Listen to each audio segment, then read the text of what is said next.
Hi guys, so here we are. Today we are talking about my top 5, or maybe not top 5, but 5 reptiles, dream reptiles I have and I want in the future. Let's go!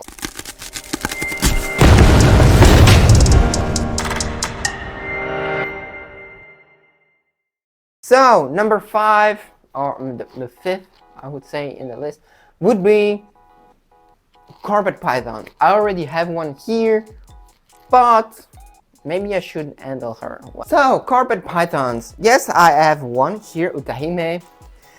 But, you know, carpet python is a morelia spilota family, species I should say. And there are more than just Darwin, which she is a cross of I think, normally Darwin and something else. But there are diamond python, for example, which are on my list. They are maybe not as high as maybe Darwin carpet pythons or Point carpet pythons, for example, but they're quite high on my list. But I would say carpet python in general because Darwins, Papuans, and diamonds are ex-echo with me because I love them so much. They're so beautiful, they are so great, they are so curious, they are so, you know, crazy and polymorphic and stuff. You know, there is a lot of, you know, even in classic ones, just normal wild types, there are so much difference between a normal Papuan and another normal Papuan and a normal diamond and another diamond. And you know, another thing is that they are big snakes, but they are not like reticulated python, you know, mainland, I should say, mainland retics. They're unreasonably big for one person. They're more like, they're big, impressive, but they are not big. They're big, impressive, but not so big that you would need someone else, I would say, depending, of course, all the time. Coastal carpets, when they are reached maybe 10 foot for 10 foot. I never saw a 10-foot coastal, but, you know, close to 3 meters or close to 10-foot python, maybe coastal python, maybe. But I would say for a 6-foot like jungle, 6-foot Darwin, 6-foot diamond, even the diamond can go a little bit higher in size. You know, you don't need someone, I think. At least I think I don't need someone for it. But yeah, that's pretty it, guys. Number 4, or the 4th of the list, I would go with the Boyega, and it is Boyega cyanea. So what is it? The green cat-eyed snake. What is it? It's a type of mildly venomous snakes that are what we call epistoglyph. So what that means is that they are rare-fanged venomous, mildly venomous, of course. From what I understood, you just have a swell. If they have to chew on you to have you envenomated, and also from what I understood and what I saw, this is not just like if you are envenomated by them, you're pretty fine, I would say. It's not a cobra bite, like for example, it's not a cobra bite at all. It's more less dangerous than a cobra, for example, to have a really good ID for people. And they are really beautiful. That green body that is red when they are born, that turns green, a bit like green tree pythons, but a little bit thinner and a little bit more longer. There are big snakes, like long snakes, you know. There are sticks, actually. There are stick snakes, I would say. They are so thin, but they are super long for their thickness. And the thing is also that they, you know, they are strong in attitude. You know, they have quite an attitude from what I saw on the internet, even though they can be pretty chill when you respect them and when you do things correctly. But you know, they're not like ball pythons or that kind of snakes, you know. So yeah. So number 3, still in the Boyega family, I would go with Boyega Sinodon. So Boyega Sinodon are please guys, when they make those names, please, they have to think a little bit a dog-toothed cat-eyed snakes. Whatever. That's a whole hybrid mix with whatever we, as a name. They are super thin snakes, super long snakes. From what I see, they can reach 2 meters, so they can be more than 6 foot long from what I saw. I've seen melanistic ones, leucistic ones, normal ones, thanks to DM Exotics on his YouTube channel. And by the way, go follow him, go give him a follow, because Boyegas, he gave me that love for Boyegas by watching him. Again, they are quite sassy snakes, they are quite defensive snakes, they're also rear fang venomous, they're also mildly venomous from what I have understood.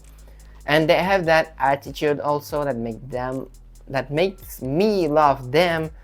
And that's pretty, that kind of snake that I like a little. I have really chill snakes. She had to be the challenge, and she's no challenge. But she, I'm more searching for snakes that will be challenging, that will make me think, that will maybe me, if I reach it, maybe make me use that kind of stuff, to handle them and to train them, yeah, that's pretty much it for Boyega Sinodon, and they're just like magnificent stuff, magnificent. Oh my goodness gracious. But yeah, so number 2, it's a snake that I've never heard of before, and maybe a lot of you didn't before DM Exotics video, so Dan Mallory. It's Boa Bankwellenses. It's an army green Boyega that is, as are Boyegas, they are super thin, they are super long. I love them to death from what I saw. It's just that kind of snakes that you're all like, I love them, but I don't know why, but I love them. That's more the kind of snakes it is for me. I don't have a lot of information about them, but I just love them, just by saying it.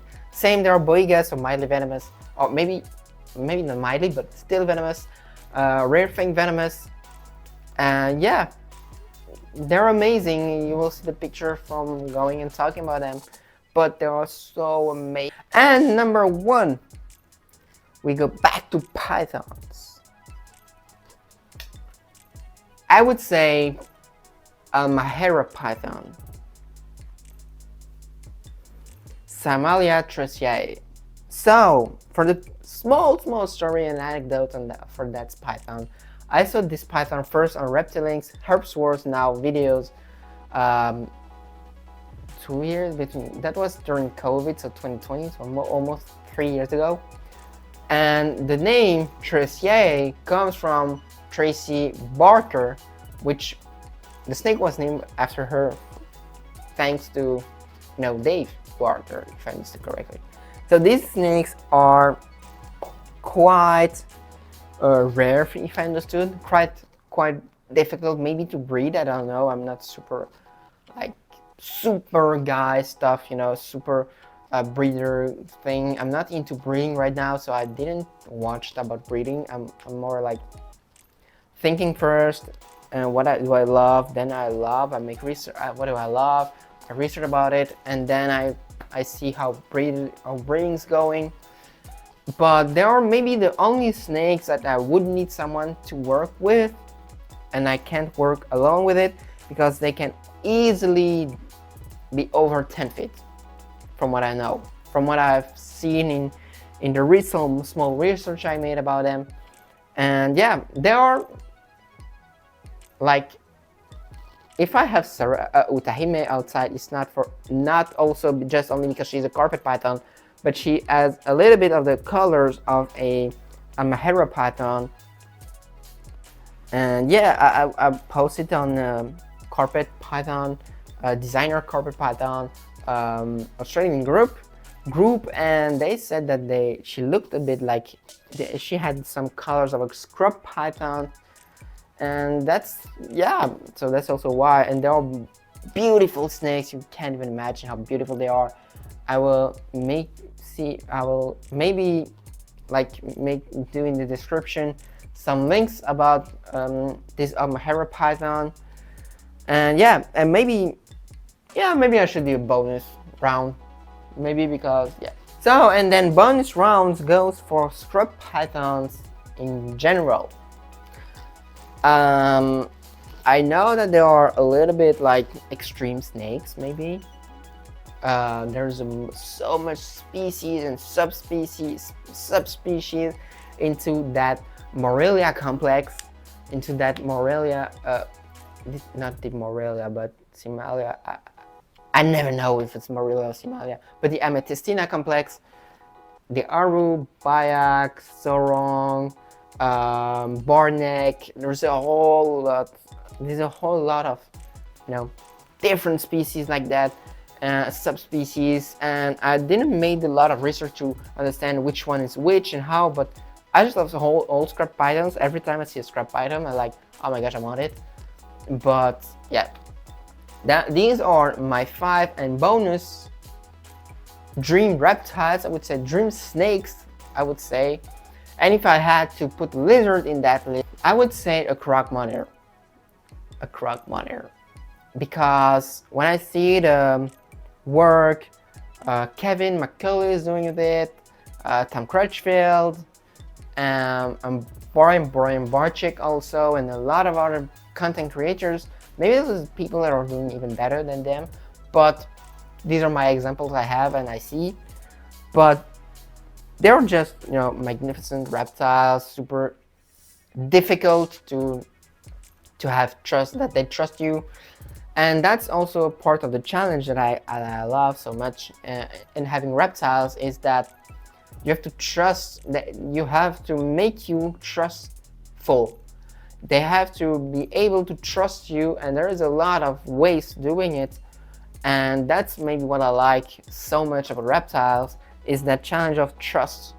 If they trust you, they will let you do so many things that, maybe they wouldn't let someone do, for example, and that's pretty it.